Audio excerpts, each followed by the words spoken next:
Hello guys, welcome to a new video. और आज की वीडियो हम बात करने वाले हैं प्लेन के बारे में। तो प्लेन क्या होता है? A plane is a surface which such that the line joining two points on it lies wholly on it. मतलब इसका क्या है, जैसे हमारे पास एक लाइन है, ठीक है। एक लाइन मैंने ले ली और जैसे मैं आपको यहाँ पे समझाऊंगा, मैं एक 3D कोऑर्डिनेट ले रहा हूँ। यहाँ पे हम इसको z मान लेते हैं, इसको x और इसको y। हमारे पास क्या होता है, जब दो पॉइंट हमारी ज्वाइन होती हैं, तो ये पॉइंट जो ज्वाइन हुए हैं, जो ये लाइन हमारे पास आई है, ये लाइन एक सरफेस में अगर हम इनक्लोज कर दें, इसको बंद कर दें, तो ये लाइन इस सरफेस में पूरी पूरी लाई करेगी। मतलब इसका क्या है, जैसे आप एक एग्जांपल ले लो, टेबल है, टेबल के ऊपर अगर आप पेन रख दो, तो आप अगर पेन ऐसे रख रहे हैं तो वो इस टेबल में पूरा कवर हो जाएगी, ना कि ऐसे परपेंडिकुलर नहीं होगा। ओके। तो ये बेसिकली एक सरफेस होता है, जिस सरफेस में अगर हम कोई भी लाइन ज्वाइनिंग, अगर हम लाइन अगर एक लाई करें, तो वो लाइन पूरी इसमें लाई हो जाएगी, इनक्लोज हो जाएगी। वो ना परपेंडिकुलर होगी, ना कोई एंगल बनाएगी, वो सिर्फ एक नॉर्मल स्ट्रेट होगी, उसमें पूरी लाई करेगी। ये प्लेन होता है, ठीक है। अब अगर हम बात करें प्लेन की जनरल इक्वेशन के बारे में, तो प्लेन की जनरल इक्वेशन होती है ax plus b y plus c z plus d is equals to 0। जहाँ पे हमारे पास ए बी सी के हैं, a b c are nothing but direction ratios. ये डायरेक्शन रेशियोज है। अब जिसे नहीं पता डायरेक्शन रेशियोज क्या होते हैं, तो बहुत जल्दी मैं एक वीडियो लाऊंगा जिसमें आपको डायरेक्शन रेशियोज के बारे में बताऊंगा। ओके, अब देखते हैं डी को, समझते हैं कि डी यहाँ पे क्या है, और डी को समझते क्या है। अब देखिए आप, ये मैंने एक प्लेन ड्रॉ करा, ओके, ये प्लेन ड्रॉ करा, तो ये ओरिजिन है ओ। इस ओरिजिन ओ से इस प्लेन की डिस्टेंस को हम डी बोलते हैं।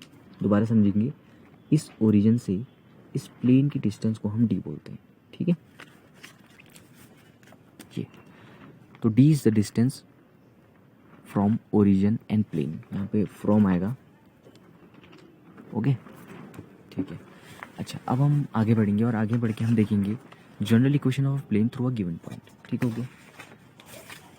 अब हम क्या करेंगे, अब फिर से मैं एक समझने के लिए यहाँ पे एक 3D ज्योमेट्री लूँगा, कोऑर्डिनेट लूँगा।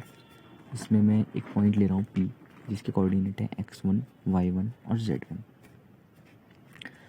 वो कह रहा है कि आप प्लेन की इक्वेशन निकालो जो इस पॉइंट से पास हो जाए। पास होने का मतलब क्या है, या तो वो इसको अपने अंदर पूरा इनक्लोज कर देगा, ठीक है। ये P पॉइंट है, तो इसकी इक्वेशन बतानी है। अब आपको पता है यहाँ पे D तो होगा ही ऑब्वियसली, ठीक है।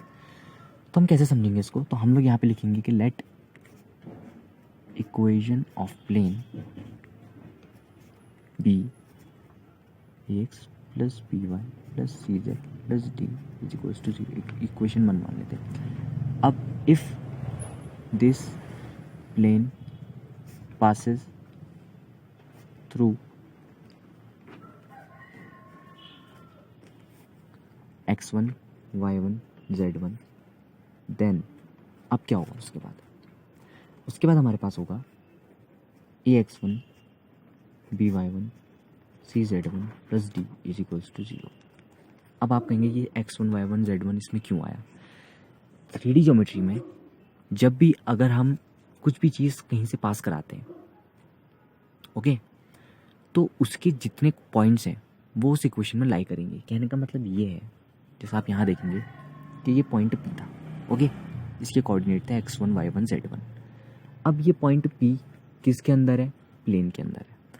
तो 3D ज्योमेट्री में हम लोग ऐसी अगर कोई कंडीशन देखते हैं जहाँ पे एक कोऑर्डिनेट किसी भी स्ट्रक्चर के अंदर है, तो उसके कोऑर्डिनेट यानी कि x1, y1, z1 इसकी इक्वेशन में लाई करेंगे। अब इस प्लेन की इक्वेशन क्या है, ये है, इसके कोऑर्डिनेट क्या है, ये है, तो ये दोनों एक दूसरे पे लाई करेंगे। मतलब कि इसका जो पॉइंट्स हैं वो इस इक्वेशन में लाई करेंगे, इसकी इक्वेशन में।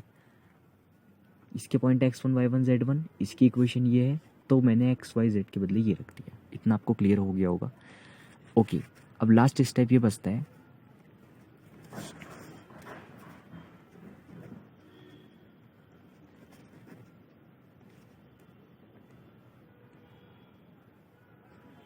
subtracting equation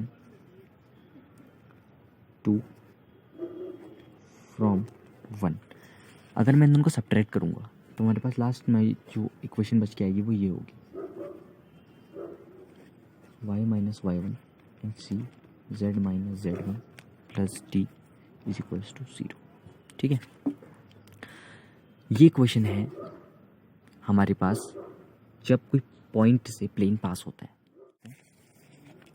ये तो जनरल इक्वेशन है, यहाँ पे डी आएगा। ओके,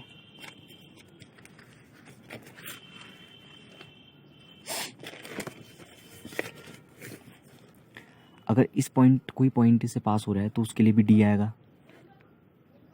ओके, डी इसके लिए भी नहीं आएगा, सॉरी, अगर कोई पॉइंट से प्लेन पास हो रहा है तो डी उसके लिए भी नहीं आएगा। ये इक्वेशन हो जाएगी। तो उसमें फ़र्क क्या है जनरल इक्वेशन में कि यहाँ पे डी आ रहा है और इसमें फ़र्क है कि यहाँ पे डी नहीं आ रहा है। ओरिजिन में भी सेम है बट यहाँ पे डी नहीं आ रहा है। तो होप गाइस आपको वीडियो पसंद आई होगी और आई होप आपको प्लेन का कंसेप्ट थोड़ा बहुत समझ में आया होगा। और डायरेक्शन शिफ्ट की बात रही तो मैं आपके लिए वीडियो लेके आऊँगा। ओके, तब तक के लिए बाय, जय हिंद।